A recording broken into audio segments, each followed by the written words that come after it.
the real estate market in and around Salt Lake City as we enter the fall, as the kids are going back to school. Now, I tend to focus these videos on metrics and really just things that you're probably not going to see anywhere else. That is the goal anyway. You might, and I hope that you do, but that is the goal.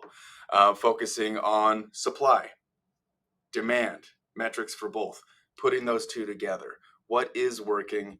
What is not working in the current market? Basically actionable pro tips for how to operate inside of this space and where it very likely is going. But we have to mention the big kahuna out there, that is mortgage interest rates dropping rather quickly over the last month or so. Now, a lot of people don't realize that homes were selling over the last 2 years.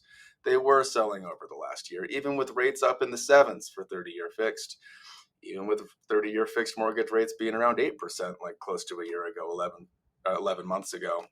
Homes were selling, but rates going down into the mid sixes, approaching the low sixes. It's a very, very welcome thing. Affordability matters for all of us, for the markets. It matters. It really, really does. Now, where this becomes important is the market, the local real estate market around here, Wasatch Front, around Salt Lake City. It does tend to slowly and habitually cool from, call it late spring, early summer, through the end of the year. It's normal seasonal variation. It's what we typically see. It's what we are currently seeing, pretty much to a T for what we've seen the last few years, just with a slightly higher inventory levels and demand that is high enough to scoop those houses up, keep absorption rates between 2 and 3 months, which very much is a seller's market.